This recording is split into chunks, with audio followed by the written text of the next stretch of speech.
Student, concept physics class के इस video में आपका स्वागत है।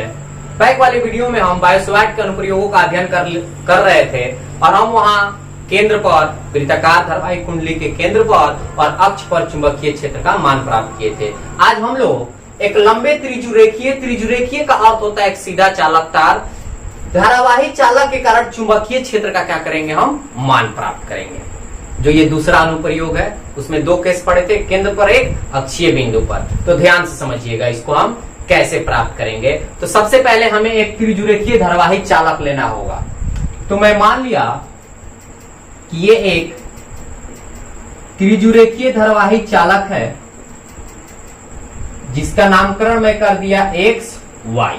ध्यान समझिएगा, ये एक जो आपको दिखाई दे रहा है एक्स और वाई त्रिजुरेखीय धारावाही चालक है और इसमें आई एम्पियर की जो धारा है वो क्या हो रही है, फ्लो हो रही है।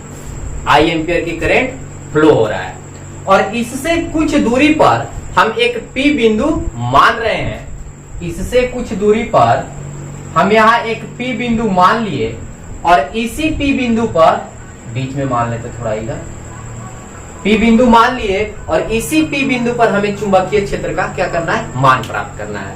और इस धारावाही जो आपका चालक है, इससे जो पी की दूरी है वो मैं मान लिया क्या है, स्मॉल आर है। और यहां मैं इस मिडिल पॉइंट को मैं क्या मान लिया, ओ। बात समझ पा रहे हैं? यानी ओ से आर दूरी पर एक पी बिंदु स्थित है, इसी पी बिंदु पर मुझे चुंबकीय क्षेत्र का मान प्राप्त करना है। अब यहां से ध्यान से समझिएगा, एक छोर से इस पी बिंदु को मैच किया और पुनः दूसरे छोर से भी पी बिंदु को क्या कर दिया, मिला दिया। ध्यान से एक एक लाइन आप समझिएगा, एक एक लाइन मैं आपको समझा रहा हूं। ये वाली जो एंगल है वो मैं मान लिया अल्फा 1 है और ये वाली जो एंगल है, पूरा एंगल, ये मैं मान लिया अल्फा 2 है। ये वाली एंगल अल्फा 1 है, ये वाली एंगल अल्फा 2 है और इसको हम पॉजिटिव मान लिए और इसको हम निगेटिव मान लिए। ऐसा क्यों? क्योंकि देखिए ये पी पॉइंट है, आप इस पी पॉइंट से आप जितना इधर जा रहे हैं, इस पी पॉइंट से उतना ही आप क्या कर रहे हैं, इधर आ रहे हैं। ध्यान समझिएगा। तो इधर जाने वाले के लिए अगर हम जो एंगल बन रहा है उसका मान पॉजिटिव ले लिए तो यहां से इसके विपरीत ना आ रहे हैं, तो इसके विपरीत के लिए हम क्या मान लिए, निगेटिव मान लिए। अगर आप इसको निगेटिव मानते तो इसको आपको क्या करना होता है, पॉजिटिव मानना होता है। बात समझ में आ रही है? तो इधर हम जा रहे हैं तो ये प्लस हो गया, इसके अपोजिट आ रहे हैं ये माइनस हो गया, यानी माइनस कर रहा है किसके, अपोजिट आ रहे हैं। बात समझ में आ रहा है? बात आपको समझ में आई? अब देखिए आगे बढ़ते हैं। अब मैं यहां एक अल्पांश लंबाई का कल्पना करता हूं। अब यहां से यहां तक अल्पांश लंबाई है। ध्यान समझिएगा, इसका नामकरण मैं ए कर दिया, इसका नामकरण मैं डी कर दिया। ये आपकी अल्पांश लंबाई है जिसको हम डीएल से क्या करते हैं, सूचित करते हैं। इस अल्पांश लंबाई से जो ये पी की दूरी है, इस अल्पांश लंबाई से ये जो आपका पी की दूरी है वो मैं मान लिया कि कितना है, x है। इस अल्पांश लंबाई से इस पी की जो दूरी है वो मैं मान लिया कितना है, x है। और इस अल्पांश लंबाई के दो छोर माने हैं, एक a और एक b। तो इस छोर से भी इस p पॉइंट को क्या कर दिए, मैच कर दिए। ठीक है? अब यहां से ध्यान समझिएगा, यहां जो एंगल बन रहा है मैं मान लिया कि कितना बन रहा है, थीटा। ठीक है? मैं यहां से लिख दे रहा हूं, जो जो एंगल मान रहा हूं मैं लिख दे रहा हूं। मैं यहां से लेट किया, लेट मतलब माना, समझने में आपकी आसानी होगी। कोण एपीओ यानी जो एंगल बनता है उसको बीच में लिखी जाती है। कितना मान लिया, थीटा मान लिया। ठीक है? एपीओ बराबर कितना मान लिया, थीटा मान लिया। और ये वाली जो एंगल है मैं मान लिया कितना, फाई। तब इसको कैसे लिखो, आपका हो जाएगा ए पी। बात समझ पा रहे हैं आप, इस पर बनाए ए पर बनाए तो ओ ए पी बराबर कितना मान लिए 5। ध्यान समझिएगा, तो जब ये वाली एंगल आपकी फाई है तो ये वाली जो एंगल है ये भी क्या होगी, फाई होगी, क्योंकि अल्प लंबाई की ये दो छोर है। तो यहाँ जितना एंगल बनेगा उतना ही आपकी एंगल यहाँ भी बनेगी। तब इसको हम कैसे लिखेंगे, कोण ए बी, ध्यान समझिएगा, ए बी पी बराबर भी क्या हो जाएगा 5, यानी ये वाला एंगल और ये वाला एंगल दोनों क्या है, बराबर है। कोई दिक्कत? अब यहां से ध्यान से समझिएगा, जब यहां से यहां तक आपकी अल्पांश लंबाई है तो यहां जो एंगल बनेगा, बात समझ पा रहे हैं, ये दोनों ग्रीन लाइन के बीच जो एंगल बन रही है ये एंगल आपकी क्या बनेगी, अल्प बनेगी, क्योंकि यहां से यहां की जो बीच की दूरी है वो बहुत क्या माने हैं, अल्प माने हैं। अल्प की कल्पना किए हैं तो यहां जो एंगल बन रहा है वो भी आपका क्या होगा, अल्प होगा। और उस एंगल को हम किससे इंडिकेट कर दिए, डी थीटा से, क्योंकि यहाँ थीटा है तो अल्प एंगल इसका डी थीटा हो जाएगा। बात समझ में आई, डायग्राम आपको समझ में आया, क्या क्या हुआ देखिए। एक्स वाई सबसे पहले क्या लिए, एक त्रिज्यरेखीय धारावाहिक चालक लिए, O से स्मॉल r दूरी पर एक P बिंदु माने, यानी O इसके मिडिल में है, मान लिया कि O इसके क्या है, मिडिल में है। जो ये आपकी त्रिज्यरेखीय धारावाहिक चालक है, अभी मैं मान रहा हूं कि ये जो त्रिज्यरेखीय धारावाहिक चालक है एक फिक्स लंबाई की है, ठीक है। आगे चलकर इसी में हम पढ़ाएंगे कि जब ये त्रिज्यरेखीय धारावाहिक चालक जो अनंत लंबाई का होगा तब कितना होगा आपकी मैग्नेटिक फील्ड। बात समझ पा रहे हैं, यानी इसकी दूरी आप ऊपर भी बढ़ सकती है, इसकी दूरी नीचे भी बढ़ सकती है, लेकिन यहाँ नहीं, ये अनंत की कहानी नहीं है। तो इसका मिडिल पॉइंट O से R दूरी पर एक P बिंदु हम क्या कर लिए, मान लिए, और इसी P बिंदु पर मुझे चुंबकीय क्षेत्र क्या करना है, व्यंजक प्राप्त करना है। तो अब देखिए कैसे प्राप्त करेंगे। और O से P की दूरी R है, सब जानते हैं। A से P की दूरी कितनी है, x है। चलिए मैं इसको भी लिख देता हूं कि OP का जो मान है वो R है, AP का जो मान है वह x है, यानी इस अल्पांश लंबाई से इस P की दूरी कितनी है, x है। बात समझ में आ रहा है। और ये जो धारावाही त्रिज्यरेखीय चालक है इसमें कितना एम्पियर की करंट फ्लो हो रही है, I एम्पियर की करंट फ्लो हो रही है, ठीक है। तो अब यहां से सबसे पहले लिखेंगे बायो-सेवार्ट के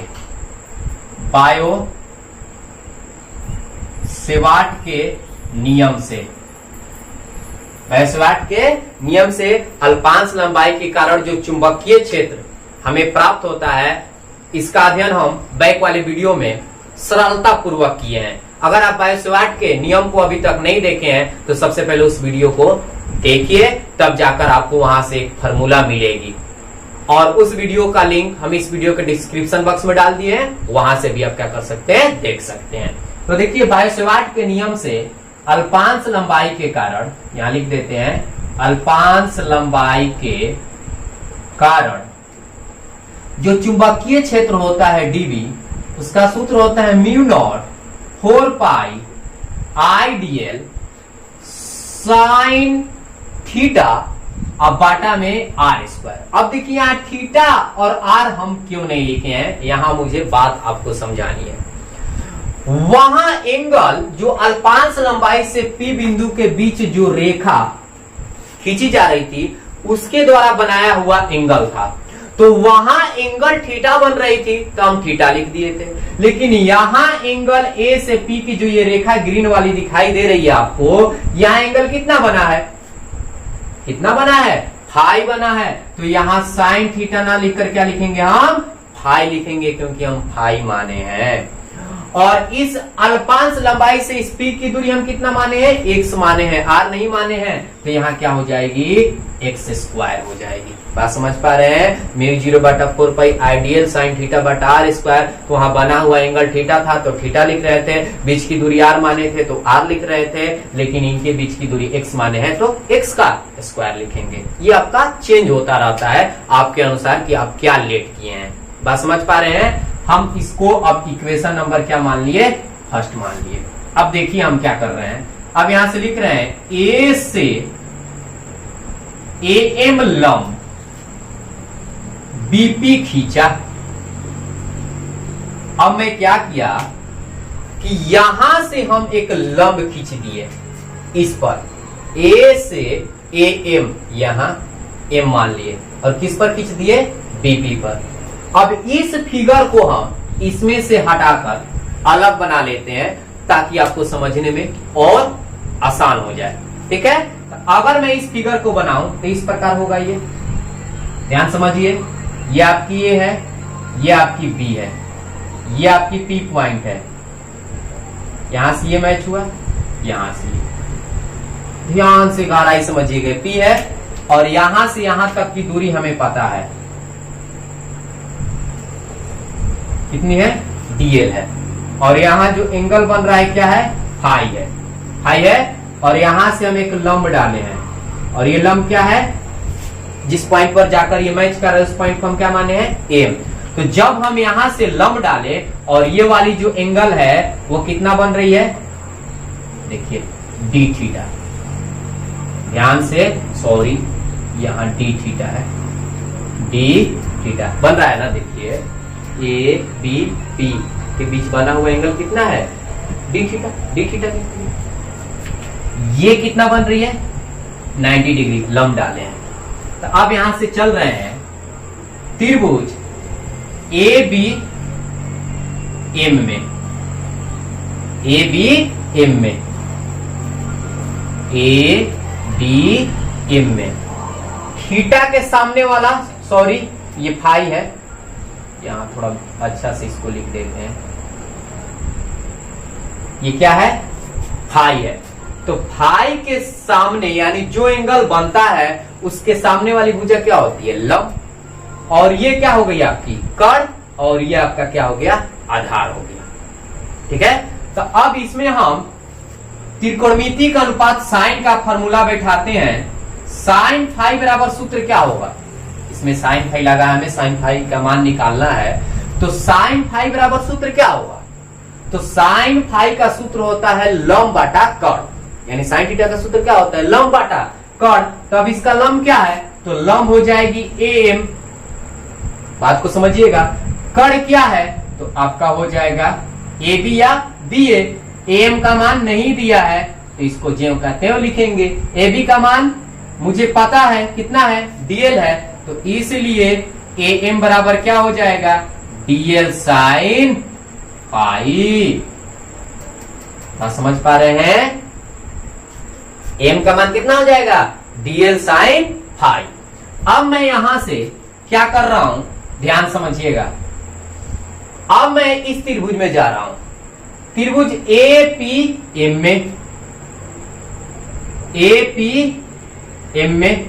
अब यहां इसके सामने वाले देखेंगे, ए पी एम में डी फाई एंगल बना है ना यहां, तो इसके सामने वाला ये वाली लाइन जो है आपकी एम क्या हो गई, एम भुजा क्या हो गई, लंब हो गई। थीटा के सामने हमेशा लंब होता है और सबसे बड़ी भुजा क्या होती है, कर्ण होती है। तो ये आपका कर्ण हो गया और ये आपका क्या हो गया, आधार हो गया। तो मुझे पता है एपी का मान मुझे पता है, देखिए एपी का मान कितना है, x है, तो ये x हो गया। ठीक है, और ये आपकी क्या हो गई, लंब हो गई। तो पुनः इसमें चलेंगे वही फॉर्मूला लेकर, साइन डी फाई। यहां एंगल फाई बन रहा था तो फाई लिखे थे, यहां एंगल डी फाई नहीं बन रहा है, सॉरी डी थीटा बन रहा है, तो यहाँ डी थीटा लिखेंगे। तो साइन डी थीटा बराबर सूत्र क्या होगा, वही सूत्र होगी, लंब बटा कर्ण। तो लंब आपका हो जाएगा ए एम और कर्ण हो जाएगा आपका ए पी। अब यहां से पुनः एम का मान निकाल लेंगे, तो एम बराबर हो जाएगा A P sine D theta. ध्यान समझिएगा, और एपी का मान कितना है, एक्स तो ये x हो जाएगा साइन डी थीटा। इसको हम इक्वेशन नंबर 2 मान लेते हैं। यहां तक कोई दिक्कत? m बराबर क्या हो जाएगा? x sine D theta. अब मैं देखिए क्या लिख रहा हूं, ये जो डी थीटा है ये किसके द्वारा बना हुआ एंगल है? ये अल्पांश लंबाई के द्वारा। तो जब अल्पांश लंबाई के द्वारा P पर डी थीटा एंगल बन रहा है तो इस एंगल का मान भी क्या होगा? बहुत अल्प होगा।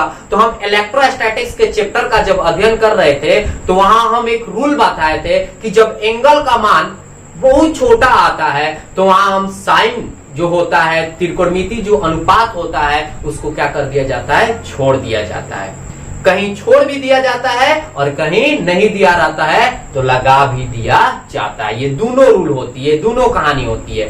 तो यहां दिया है तो इसको हम क्या कर देंगे? छोड़ देंगे। तो यहां से लिख रहे हैं एक बात, अल्पांश लंबाई डीएल के कारण बना हुआ कोण भी क्या होगा? अल्प होगा। यानी जो एंगल बना है डी थीटा, इसका मान क्या होगा? अल्प होगा। तो साइन डी थीटा को हम केवल क्या लिख सकते हैं? डी थीटा लिख सकते हैं। यानी इसमें त्रिकोणमितीय अनुपात को क्या कर दिए? छोड़ दिए। अब हम क्या करेंगे कि अब मुझे m का अगर मान लिखना होगा तो m बराबर क्या हो जाएगी? देखिए x और साइन डी थीटा के जगह क्या लिख देंगे? साइन डी थीटा के जगह क्या लिख देंगे? केवल डी थीटा। और इसको हम मान लेंगे इक्वेशन नंबर 2। इसको हम क्या मान लेंगे? Equation number 2। सॉरी, इसको हम मान लेंगे इक्वेशन नंबर 3। ये सेकंड है, ये 3 हो गया। ठीक है। अब लिखेंगे समीकरण 1 तथा 3 से। अब यहां से ध्यान समझिएगा, समीकरण 2 तथा किससे? 3 से। समीकरण 2 तथा 3 से। ये 2 है, ये 3 है। देखिए दोनों का लेफ्ट बराबर है तो राइट क्या होगा? बराबर होगा। यानी डीएल साइन फाई का जो मान है वह एक्स डी थीटा के क्या होगी? बराबर होगी। डीएल साइन फाई का जो मान है वो किसके बराबर होगा?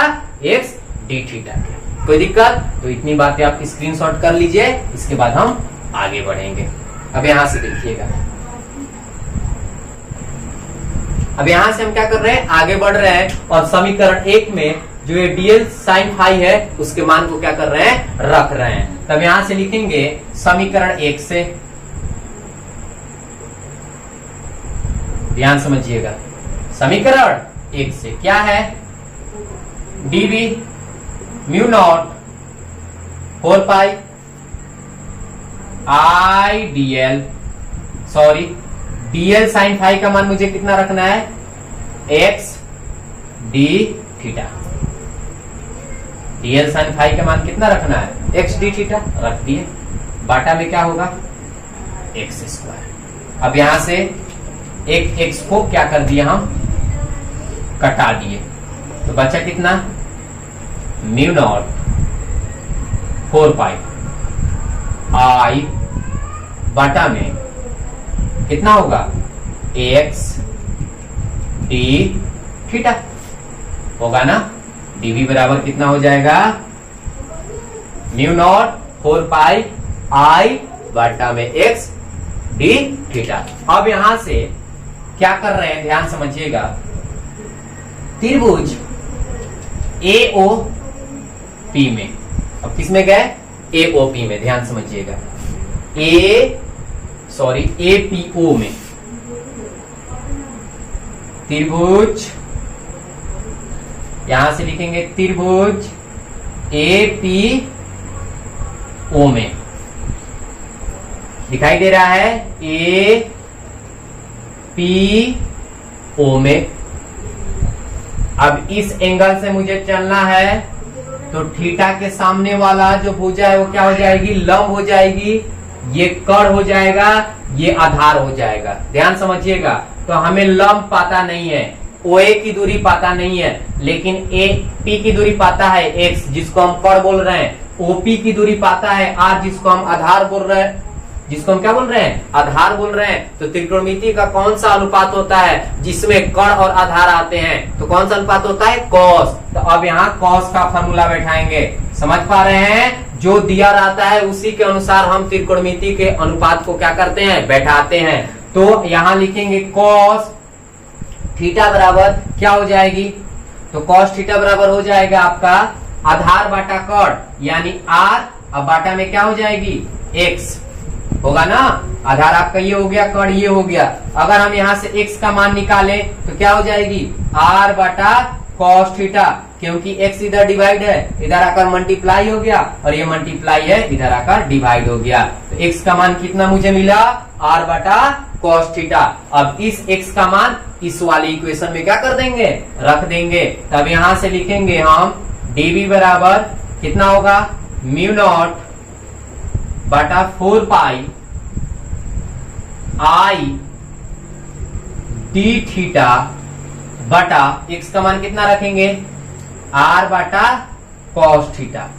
कोई दिक्कत, जब इसको हम हल करते हैं तो डीवी बराबर क्या हो जाएगी, mu naught 4 pi cos theta कहां चला जाएगा, ऊपर चला जाएगा, तो I cos theta D theta, अब बाटा में आर। ये हमारी अल्प लंबाई के कारण चुंबकीय क्षेत्र का मान प्राप्त हुआ अल्प लंबाई के लिए। लेकिन हमें निकालना है यहां से लेकर यहां तक के, तो अब लिखेंगे, क्या लिखेंगे, कुल चुंबकीय क्षेत्र या संपूर्ण त्रिजुरेखीय धारावाही चालक के कारण चुंबकीय क्षेत्र। तो इतनी बातें आप स्क्रीनशॉट कर लीजिए। इसके बाद देखिए हम आगे बढ़ते हैं, ध्यान समझिएगा।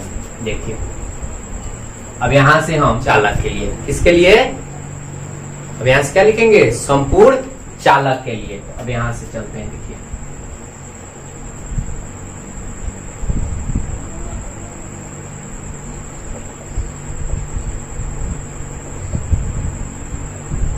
संपूर्ण चालक के लिए तो हम जानते हैं कि अगर मुझे अल्प की वैल्यू मिल जाती है और संपूर्ण की कहानी निकालनी होती है, संपूर्ण के लिए जब हमें निकालना होता है तो फिजिक्स का रूल है कि जो अल्प वैल्यू आया है उसका क्या कर देते हैं, समाकलन कर देते हैं। यानी b बराबर क्या हो जाएगा, dv, ठीक है। लेकिन यहाँ हमें लिमिट रखना होगा, और लिमिट कैसे रखेंगे, तो हम जो आपका जो ये त्रिजुरेखीय धारावाही चालक लिए थे x और y, तो यहां से जो P के पास एंगल बन रहा था वो कितनी थी, अल्फा 2 प्लस में, और यहां से कितनी थी, अल्फा 1, क्योंकि इधर इस पॉइंट से हम जा रहे थे, यहाँ मिडिल पॉइंट से जो O से इस P की जो दूरी थी वो R हम जो माने थे, तो इस पॉइंट से जितना इधर एंगल बनता है उतना ही इधर एंगल बनता है। लेकिन इधर हम जाते हैं तो पॉजिटिव और इधर जाते हैं तो निगेटिव इसलिए लेते हैं कि इधर जाने पर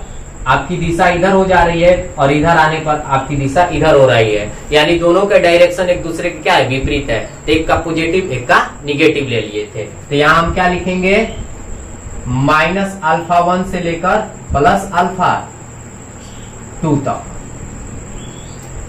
प्लस अल्फा कहां तक, 2 तक। बात समझ में आ रहा है, माइनस अल्फा 1 से लेकर प्लस अल्फा 2 तक। तो b बराबर क्या हो जाएगा, माइनस अल्फा 1 से प्लस अल्फा 2 तक, और dv का मान रख देंगे। तो dv का मान कितना आया है, म्यू नॉट 4 पाई, समझ पा रहे हैं, आई कॉस थीटा बाटा में r इंटू डी थीटा होगा। और समाकलन का रूल है कि कांस्टेंट राशि को क्या किया जाता है, बाहर। और इसमें कांस्टेंट राशि क्या है, तो कांस्टेंट राशि पकड़ने का बहुत ही सिंपल तरीका मैं आपको बताया हूं कि डी के पीछे देखा जाता है, डी के पीछे जो लगा रहता है उसको छोड़ दिया जाता है, और जो नहीं है उसको क्या कर दिया जाता है, पार कर दिया जाता है। तो डी के पीछे क्या लगा है, थीटा, तो ये कॉस थीटा भी समाकलन के अंदर रहेगी, क्योंकि इसके पीछे भी थीटा लगा है ना। बात समझ पा रहे हैं। तो कौन बाहर निकलेगा, तो बाहर निकलेगा म्यू नॉट 4 पाई आई बाटा आर समाकलन माइनस अल्फा 1 से प्लस अल्फा 2 तक, और ये हो जाएगा cos theta into D theta. देखिए ज्यादातर स्टूडेंटों को यही प्रॉब्लम होती है कि कैसे बाहर होगा, किसका समाकलन होगा, तो एक ही नियम सीख जाइए कि डी के पीछे जो लगा है उसको हम क्या करेंगे, अंदर रखेंगे, और जो नहीं लगा है वो बाहर रखेंगे। तो आप सोचिएगा कि COS डी के पीछे तो थीटा लगा है, तो केवल थीटा को ही अंदर रखना चाहिए। नहीं, ये इसका गुणांक है, इसको नहीं आप हटा सकते। ये दो पद नहीं है कि COS को बाहर कर देंगे हम।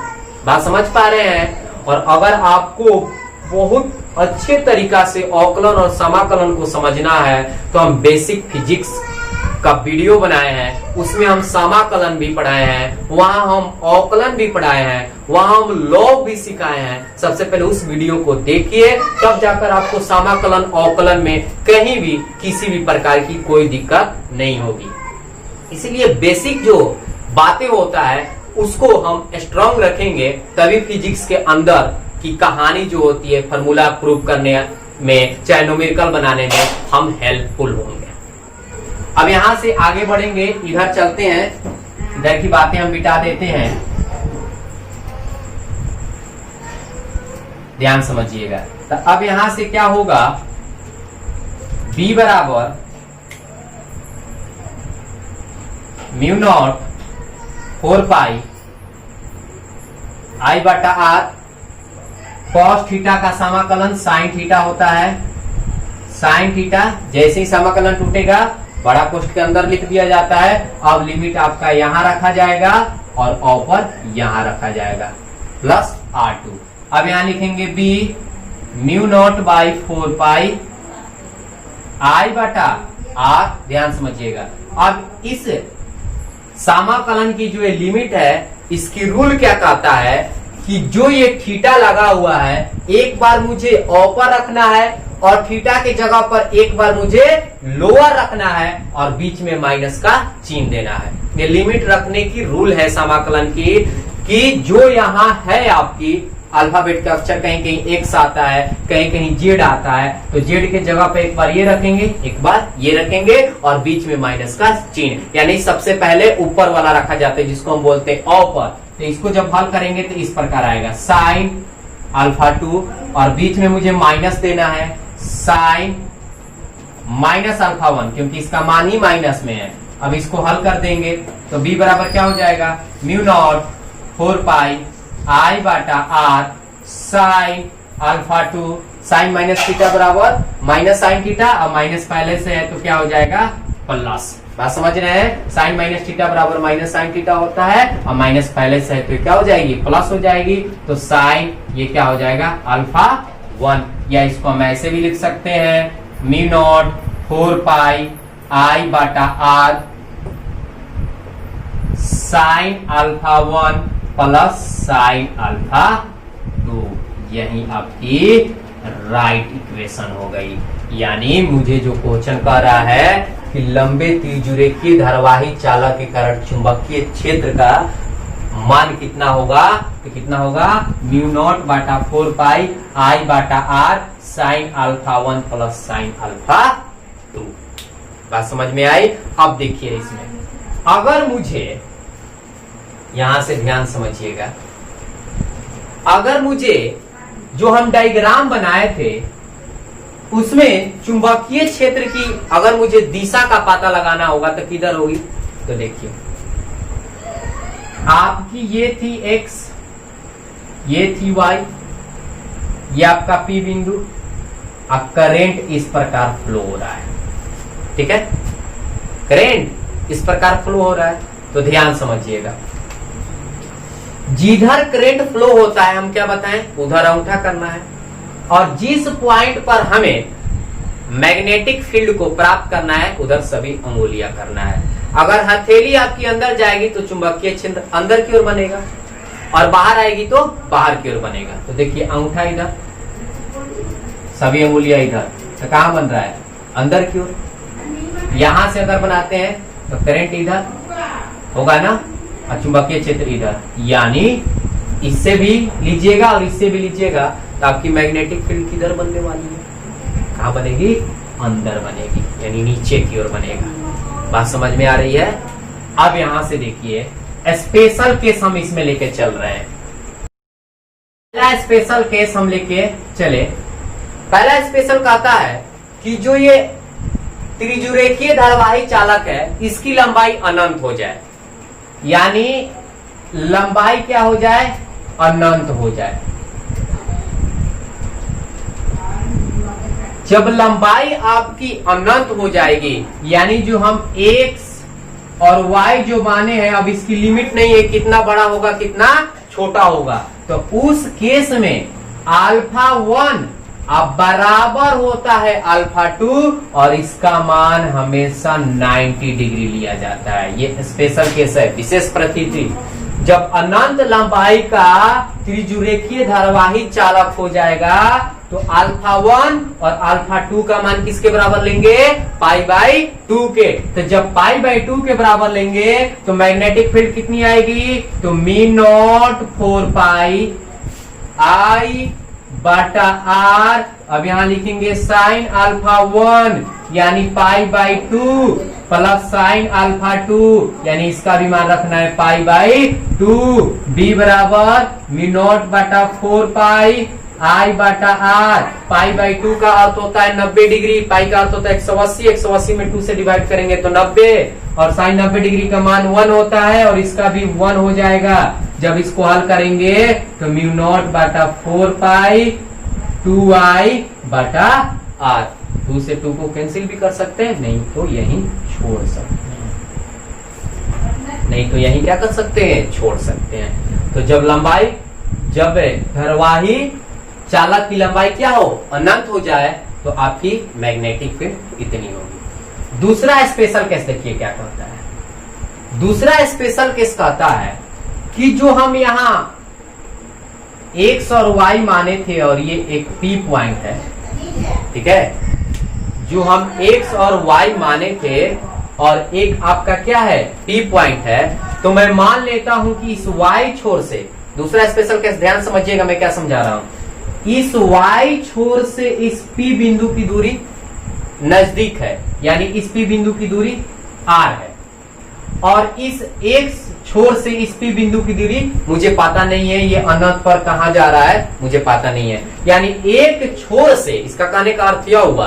कि एक छोर से अगर p बिंदु की दूरी नजदीक है, एक छोर से अगर p बिंदु की, यानी जिस बिंदु पर हम चुंबकीय क्षेत्र का मान प्राप्त कर रहे हैं उसके एक छोर से जो दूरी है नजदीक है और दूसरा जो छोर है वो अनंत है, मतलब पता नहीं है वो कितना दूरी है, तो उस केस में, यानी एक छोर से, यहां लिख रहे हैं, एक छोर से जब